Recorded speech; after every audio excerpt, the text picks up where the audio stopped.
Verda Bird, who was adopted, thought she was an African-American woman for 7 decades. That's until she started looking for her biological parents, and she found out a well-kept family secret, that she was really white. If you look through the pictures of Verda Wagner Bird's life in Newton, Kansas, it's a good one. She was a daughter of railroad porter Ray Wagner and his wife Edwina. Life was good. I'm comfortable with being a black woman. The couple adopted her back in the 1940s. She found out but never questioned her race.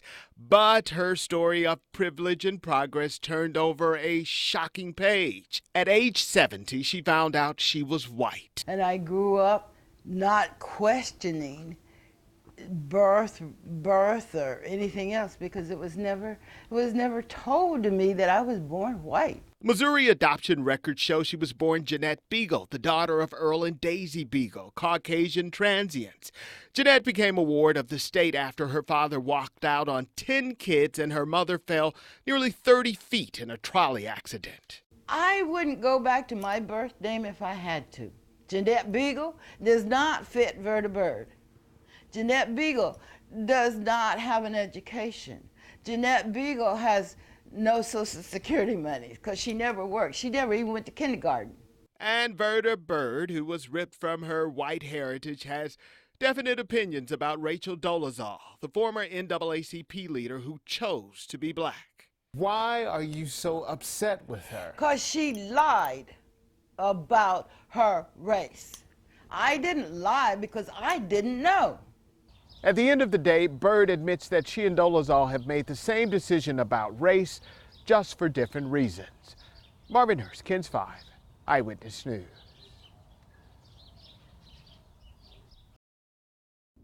It is as if it was happening yesterday. Paul Rusesabagina can't remove the horrific scars of the Rwandan genocide of 1994. 800,000 plus men, women, and children were killed in a civil war between the Hutus and the Tutsis, a battle for government control that boiled over with blood. He famously took in 1,268 refugees from both sides at a hotel where he worked. A 2004 Oscar-nominated movie, Hotel Rwanda, was based on the events. We want to change that country. And to change this country, we need new blood. Right before a speech to the San Antonio Bar Association, Rusesabagina sat down with us to announce he will run for the presidency of Rwanda in 2017. The 61-year-old is both Tutsi and Hutu. Rwandans will certainly have one question of the humanitarian. Why should I elect the movie man to be the president of my country? I think we should make a difference between that man behind the movie and the movie itself. Peace, development, justice. That's what he's running on in a country of 11 million. He wants to change the country through his Party for Democracy in Rwanda. As he works the room of San Antonio attorneys, he does have name recognition, but there have been recent reports his heroic acts may have been stretched by Hollywood. His response, emotional. I still do remember what I saw, what I went through in 1994. Always fresh in mind. Marvin Hurst, KENS 5, Eyewitness News.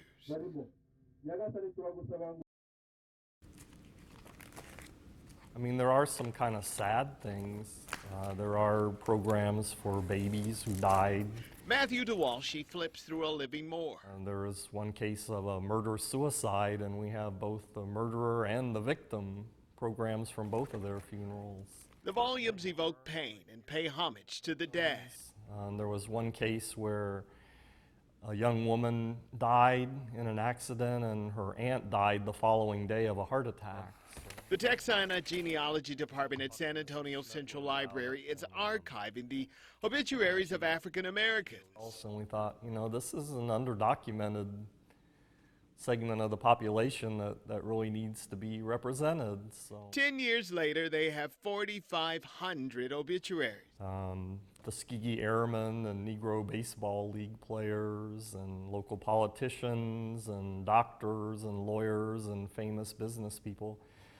But a lot of these are just average, everyday neighborhood people. DeWalsh has touched every story, even people he recalls helping at the library, like David Eddins. We'd ask him how he was doing, and he would always say, "Fine, fine, fine." It was, just kind of a local character, putting him back home here. The collection has turned into the largest one in the state of Texas, and the library wants more obits to add to this list of the lifeless. And for the man who has so many obituaries at his fingertips, he hasn't thought about his own. Not really, and I hope it's not going to be for quite a while still. When a guy dies and he's not fully vested and he doesn't have that much time on and he's not in the line of duty, the benefits are a lot less. At San Antonio Central Substation, Chaplain Danny Hubble is talking about the death of an officer who just died of cancer. For the officers gathered, it's also a lesson in mercy from their trump card. I got 2 cards. I got a 4 of spades and I got a ace of hearts. If I take away the ace, what's left?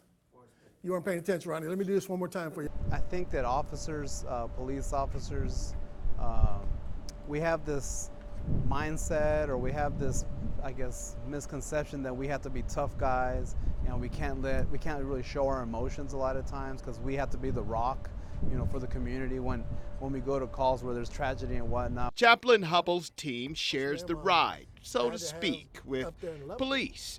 They are just like priests or pastors, providing services in the good and the bad time. I tell my officers, you earn the right to carry a weapon, you earn the right to put on a badge, but you have to earn the right every day to be called one of San Antonio's finest. His latest call to provide comfort for the department as they mourn the loss of Officer Paul Rios, who was killed in an accident on Friday. I have the greatest job in the world. I mean, I work for my Lord and I walk among heroes.